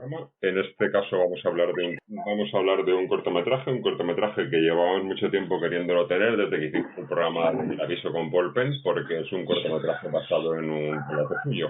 Y bueno, su director, que es quien está con nosotros, hoy nos ha costado un poco, pues porque en principio en aquella época él estaba de rodaje y estaba muy liado. Luego a mí se me complicaron las historias con mudanzas y cambiando el estudio de sitio. Y bueno, pues ya estamos aquí por fin para hablar de Bestseller con Max Lemke. No sé si he pronunciado bien. Max, muy buenas. Hola, ¿qué tal? Bien. Muchas gracias por recibirme. Bienvenido a Más de Mil Gritos. Y bueno, ¿he pronunciado bien el apellido? ¿Lemke? Sí, bien. Muy bien. Bueno, pues aunque vamos a hablar de tu corto Bestseller, ahora mismo estás con la distribución de Billy, un largometraje documental de una historia acontecida en España y tristemente famosa. ¿Cómo está yendo el docu? Bueno, el documental está todavía en fase ahí de distribución por distintas ciudades, sobre todo ciudades grandes de momento. Madrid, Barcelona, Valencia, está también en Valladolid, está en La Coruña. Bueno, la vida de un documental pues siempre es mucho más corta. A veces pues si ya una película muchas veces dura poco en salas, pues todavía la vida del documental es mucho más limitada, ¿no? Sobre todo porque sale sin publicidad, bueno, se publicita a través de redes y es más difícil llegar a todo el mundo, pero bueno, ahí estamos luchando, creo que llevamos 4 semanas. Y bueno, para una película como Billy, que surgió de manera totalmente espontánea y se financió un poco a través del crowdfunding, pues es algo exitoso, ya es un éxito estar en las salas. Quizás ha influido en que podáis que se pueda llegar a cabo el momento político del país, la vertiente que quizás tenemos ahora mismo. Bueno, yo creo que eso nos influencia siempre a todos los creadores cuando hay esta polarización tan grande en la política, porque en el fondo quiere decir que no hemos solucionado muchos problemas del pasado, y cuando nos pusimos a trabajar en este documental, pues en realidad si algo podemos sacar en claro es que todos esos problemas políticos que venimos arrastrando desde la época de la transición pues siguen siendo todavía muy actuales porque no se han resuelto. Y el auge de la extrema derecha y el que de repente se polarice y se traiga a colación y se ponga en duda derechos fundamentales que ya ha ganado la ciudadanía y que todavía se pongan en tela de juicio, como puede ser el aborto, como puede ser el derecho a la vivienda, y etcétera, etcétera.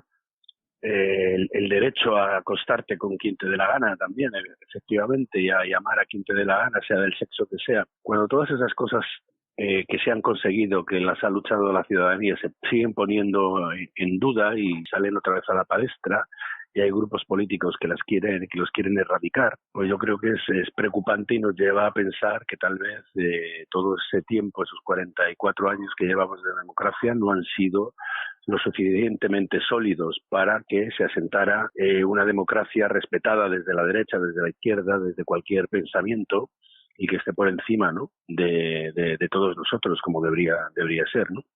Sí, está claro.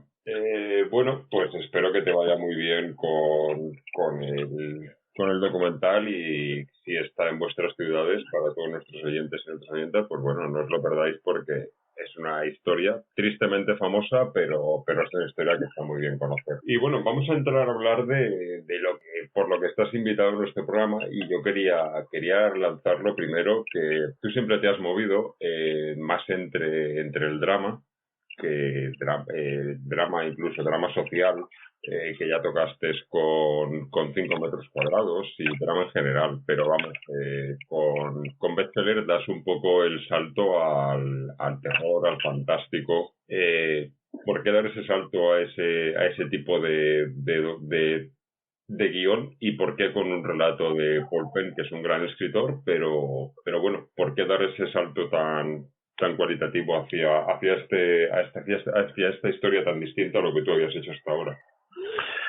Pues bueno, yo desde hace tiempo también me apetecía mucho hacer thriller, y me puse también a escribir otras historias que tenían que ver más con historia, con género. Me interesa también, me gusta mucho el fantástico y me gusta mucho el terror, y bueno, pues yo creo que como cualquier director, pues está siempre intentando buscar temáticas diferentes o bueno, acercarte tal vez a unos gustos de los que también participas, ¿no?, como espectador. Y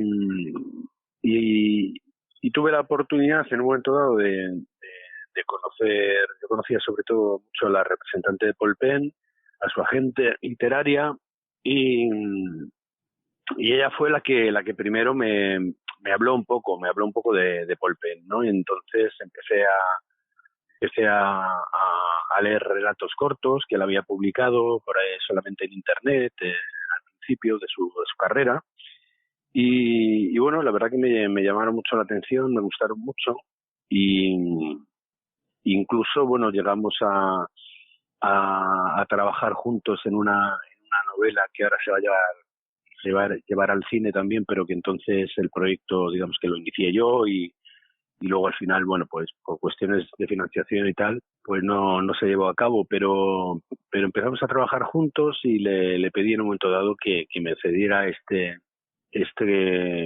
relato corto, que se titula igual, homónimo bestseller, para hacer un cortometraje, ¿no? Tenía un poco la idea de intentar volver un poco al formato corto, que hacía tiempo que no había hecho nada, sobre todo, bueno, pues de buscar hacerlo siguiendo un poco las líneas de financiación, pues que también que existen para el cortometraje, pero que yo hacía tiempo que no las había tocado porque no había profundizado, no había seguido haciendo cortos, ¿no? Sí. Y bueno, pues verá que pasa una máquina ahora infernal por aquí. Esa es la magia de hacer estas cosas así. Bueno, sí. Tampoco se ha oído, ¿eh? No es algo que no. he estado. Vale.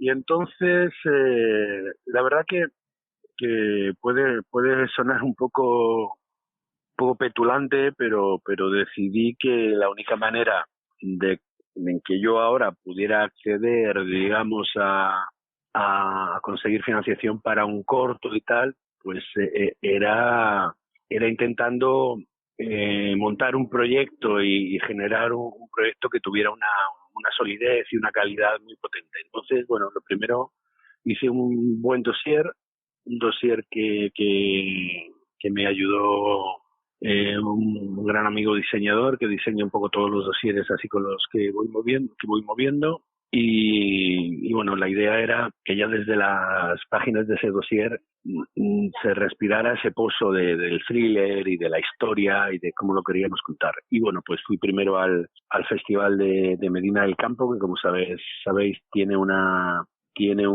anualmente un concurso nacional, ¿no?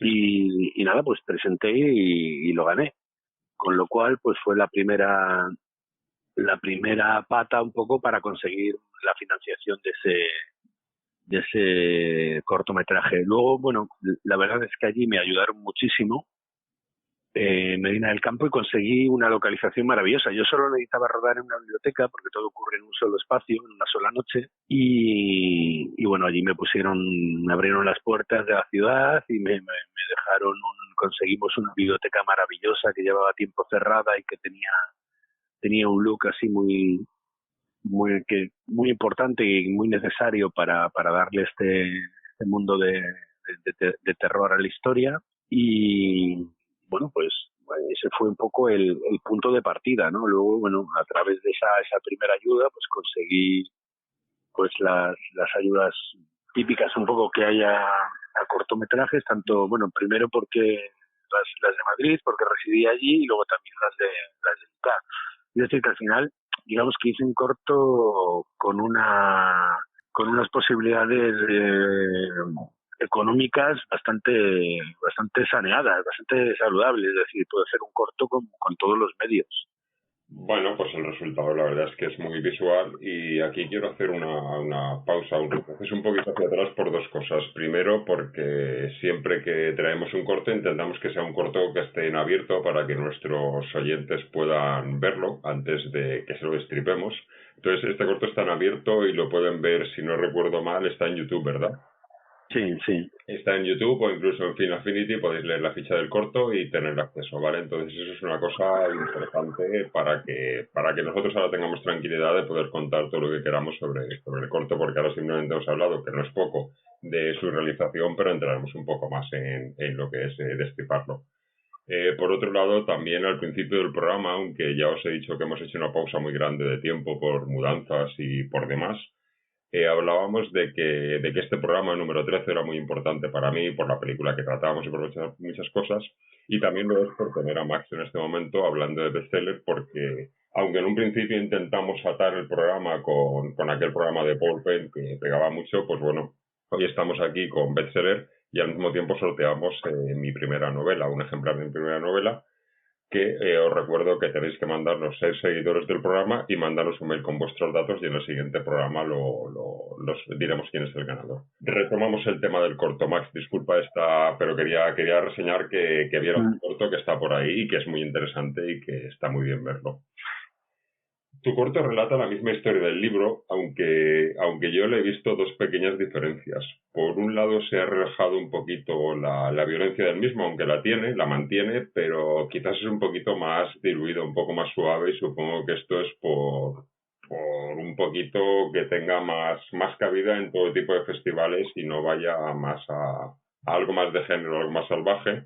Y por otro lado también la edad de la bibliotecaria. Leyendo el relato, aunque no lo es su edad, pero parece bastante más mayor que Malena. No sé si eso fue una decisión simplemente porque queríais meter a Malena, o que desde luego está brutal en su papel, o fue por otra cosa más visual o más de otro tipo de decisión. Bueno, en las películas, como sabes, bueno, a veces tienes un casting en la cabeza y luego tienes que adaptarte o cambiarlo en función de muchas premisas. El casting de la bibliotecaria sí había decidido una actriz algo mayor y era otro tipo de situación la que se daba. Ella, digamos que era como la abuela, ¿no? Más o menos, tenía la edad de una abuela, ¿no? Más o menos. Estaría como al borde casi ya de jubilarse de la biblioteca.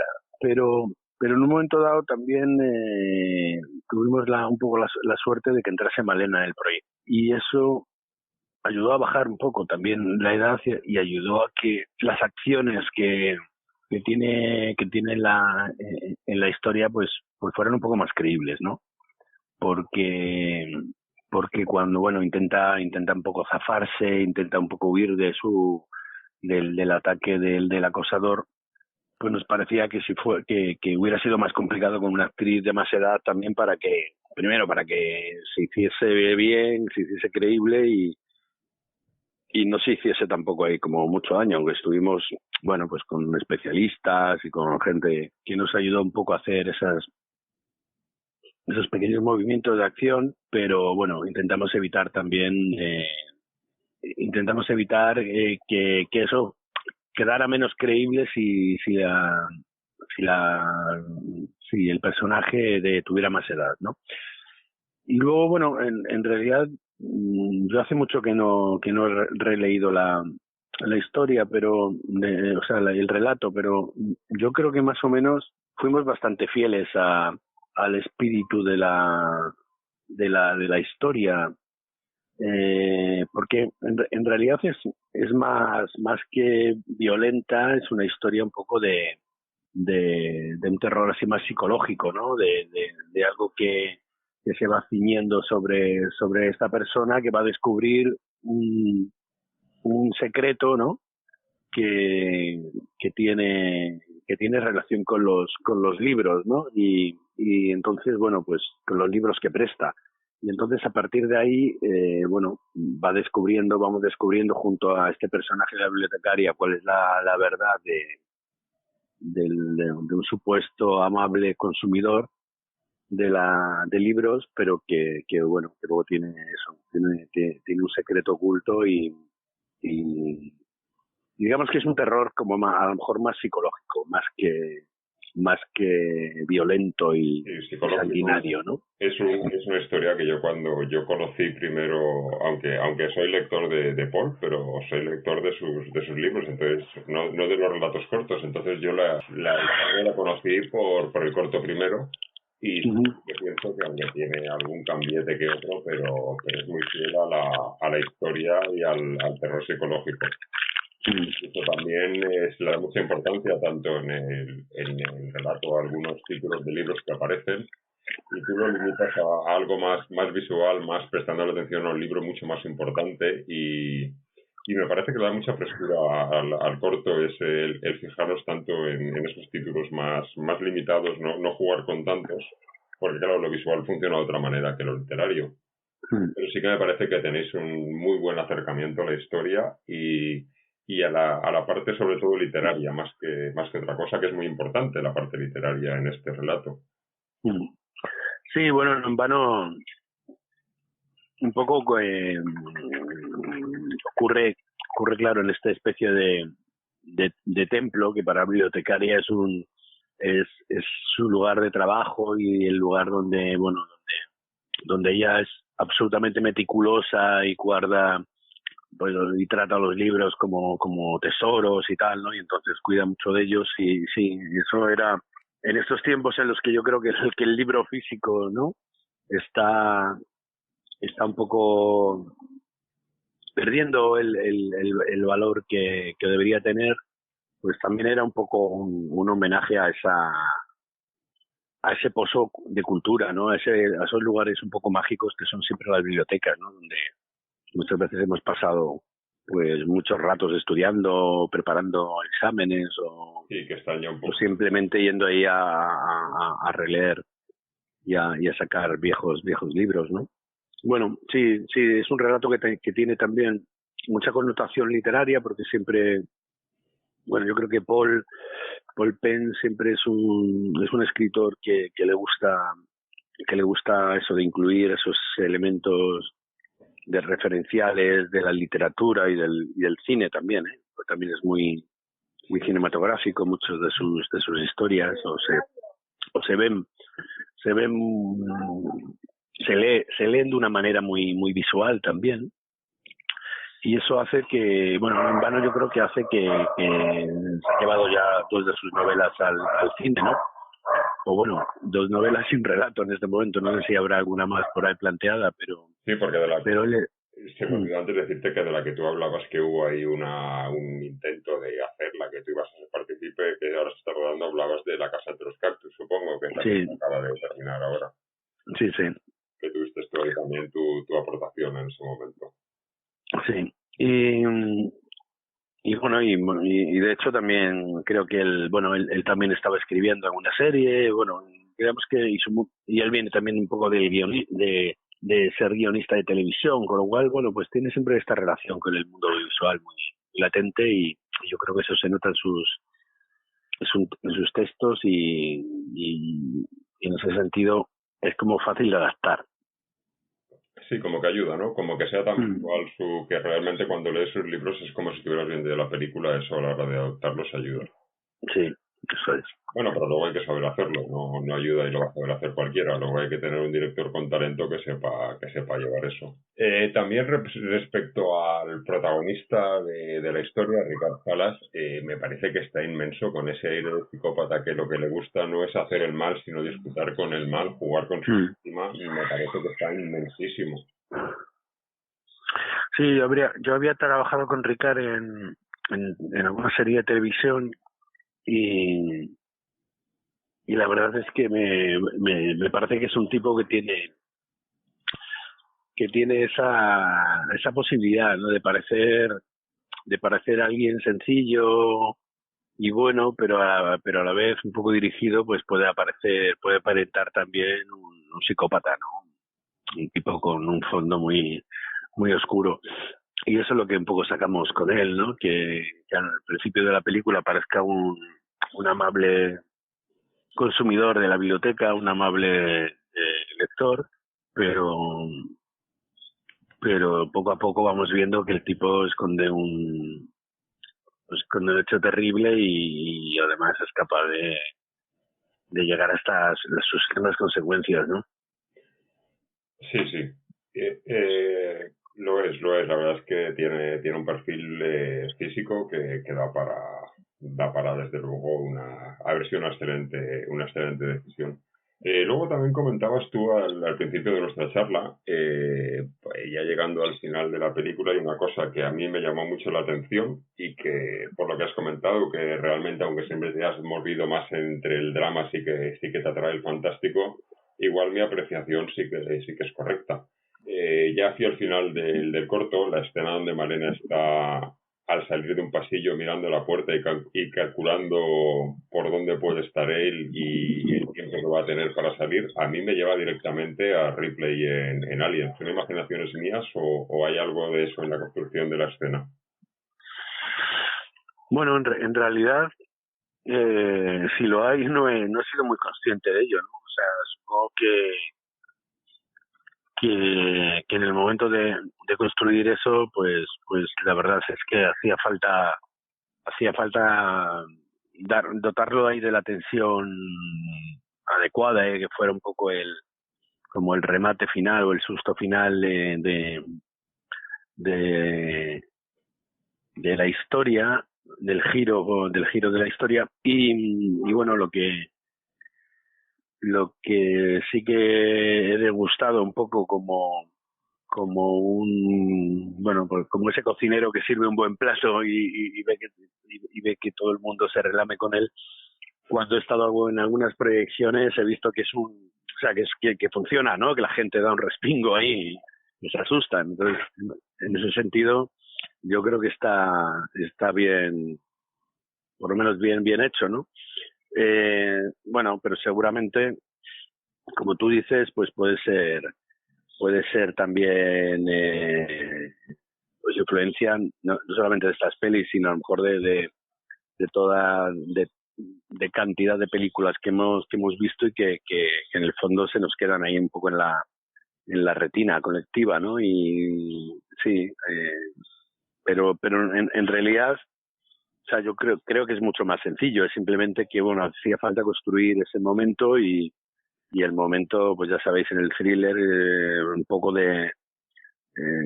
tiene mucho que ver la actuación, donde coloques la cámara, cómo lo montes y un buen efecto sonoro, ¿no? Y eso ayuda a que todo eso pues entre bien y funcione.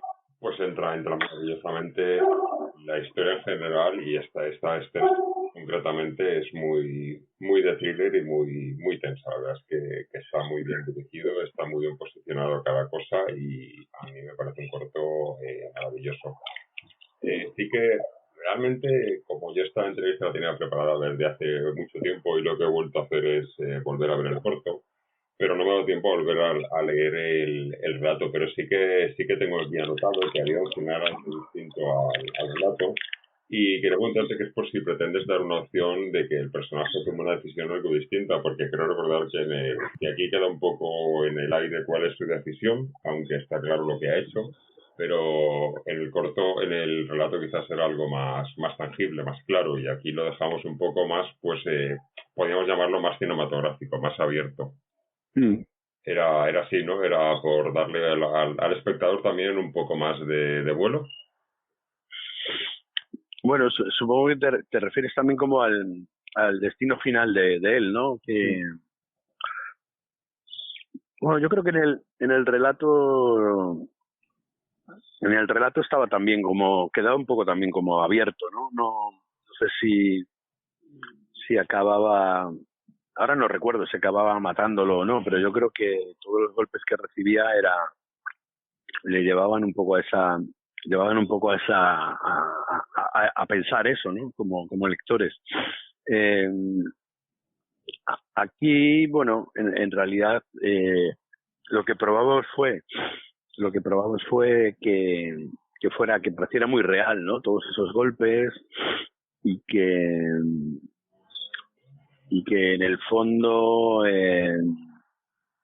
dieran un poco esa sensación de que, aunque el personaje de Malena es alguien más frágil, es alguien más a priori, ¿no? Pues sí, como más frágil, más puntilloso, más delicado, es una mujer y tal, de mediana edad, no sé qué, pero frente a alguien a lo mejor más fuerte, más osado, más violento, pero bueno, yo creo que lo que nos servía era que poner a esta mujer en una situación totalmente violenta, ¿no? Totalmente de jugar con ella al gato y al ratón, y de saberse que puede que puede morir en manos de este psicópata, pues digamos saca unas fuerzas de allí donde parece no tenerlas para librarse del tipo, ¿no?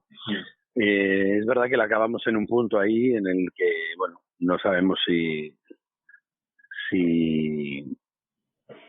el tipo ha muerto o no ha muerto, ¿no? Por esos golpes, pero bueno, yo creo que lo importante ahí es un poco quedarnos un poco con la reacción de ella y con saber que ella un poco ha sido capaz de salvarse y un poco con lo que jugamos irónicamente todo el rato es que que te salvas a través del único elemento que tiene ahí, ¿no? Que son los libros, ¿no? O sea, es el libro el que le salva. Con un libro consigue salvar la vida, ¿no? Sí, entonces eso nos parecía una metáfora pues muy muy saludable. Sí, es muy saludable y es magistral el título del libro con el que se salva dando los golpes. Me parece sí. Magistral. No podía. Claro, sí. Todo el rato también ella está jugando con este elemento irónico de considerar a los bestsellers como una literatura menor, ¿no? Como una literatura que no está a la altura, ¿no?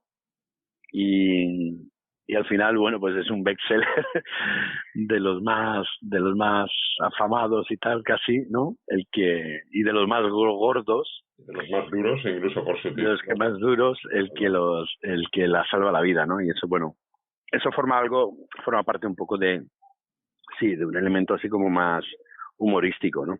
De humor negro, tal vez, ¿no? Este rollo, que me gusta mucho. Pues sí, la verdad es que, bueno, Max, no sé si te queda algo más que nos quieras contar sobre tu experiencia con la realización de este corto del que ya te digo que yo soy fan desde que lo vi. Bueno, la verdad que como os digo, hacía mucho que no hacía cortos, tuve un poco yo creo que hacer un corto, aunque sea en un plazo siempre mucho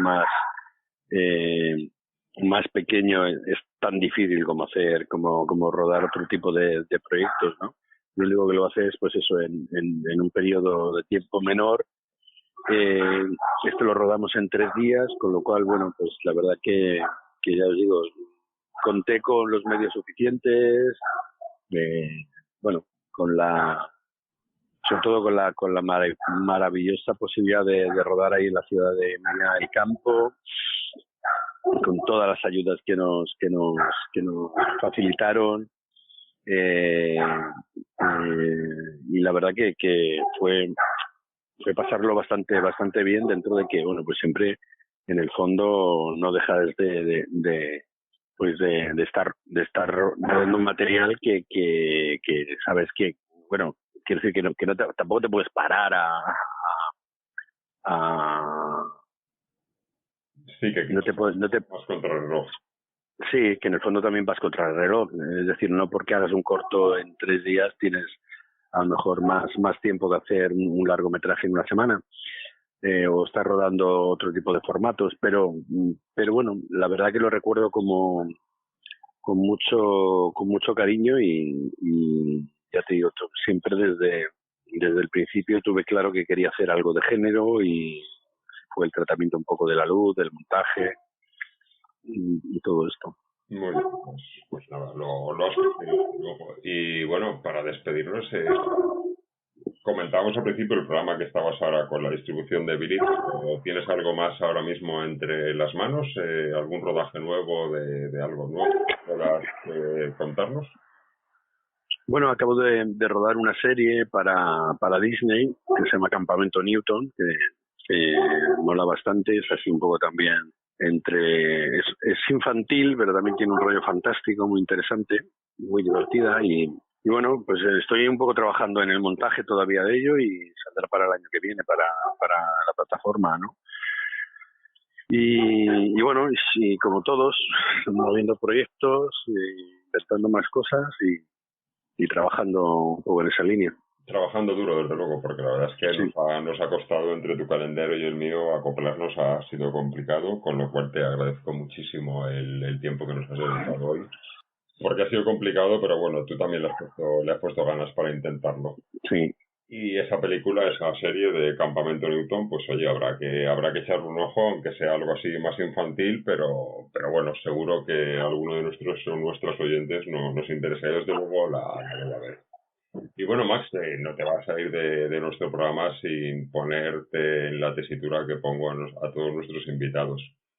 Me gustaría que escogieras una película de nuestro cine fantástico español, que es lo que tiene relación con el programa. Una película que te aporte algo, que te guste, que pienses que es algo especial para ti, ya sea de la época clásica o del fantaterror o algo más actual, simplemente que sea una película de nuestro cine que te motive. Pues mira, he visto hace poco La abuela y de Plaza y me ha gustado bastante, me ha gustado muchísimo la fotografía, que además es de Dani Fernández Abelló, que es el mismo director de foto de Bestseller, y tiene una foto bastante impresionante y una música también muy potente y una actuación soberbia, y la verdad que es una peli que así a priori, no sé, bueno, como que el título de La abuela te deja un poco ahí sorprendido, pero luego es una película muy muy muy buena, muy interesante. Muy bien, pues oye, lo único que tengo ahora mismo es envidia de que la hayas podido ver. Yo este año no he podido visitar Sitges por motivos varios y la verdad es que es una película que le tengo muchas ganas, promete, porque una película dirigida por Paco Plaza y con guión de que ahora iba a decir su nombre y se me ha olvidado. No sé si es de Fernando Navarro, el guión. No, es de un director. No, de hecho, es de Carlos Bermúdez, sí. Carlos Bermúdez, correcto, que se me había... Sí. Pues un guión de Bermúdez y con Plaza, bueno, pues seguro que es una bomba y ya nos lo dices tú que sí. Bueno, pues Max, muchísimas gracias, lo dicho, por estar aquí y nada, enormemente. Gracias a ti, porque al final ahí has estado ahí intentándolo durante todo este tiempo y al final lo hemos conseguido. Muchas gracias, porque es un placer. Igualmente, gracias, hasta luego. Chao. Pues ahora sí que estamos en el final del programa número 13. Espero sinceramente que haya merecido la pena todo el tiempo que hemos tardado en sacarlo. Pero, como ya os decía al principio del programa, me tomé un descanso por el verano y luego, pues, circunstancias de la vida han hecho que la cosa se vaya un poquito más allá por, pues, bueno, las historias que os comentaba de la mudanza y demás, que hemos cambiado el estudio de sitio a mitad programa, además. Y nada, con esto lo dejamos aquí. Sinceramente voy a hacer lo que sea para que el siguiente programa tarde muchísimo menos en salir. Y sinceramente también espero que os guste mucho este y el siguiente. Y no olvidéis que podéis participar en ese sorteo de la novela, de mi novela, simplemente mandándonos un mail a la dirección del programa, másdemilgritos@gmail.com, diciéndonos pues vuestros datos personales y antes de eso ser suscriptores del programa o suscriptoras. En el siguiente programa, por lo tanto hasta ese momento es hasta donde tenéis, en el siguiente programa cuando lo estemos grabando con el que sea nuestro invitado ese momento, pues uno de vosotros o vosotras ganará la novela y se os enviará a vuestra casa. Muchas gracias y mucho fantástico. Un abrazo para todos y para todas y volveremos muy pronto.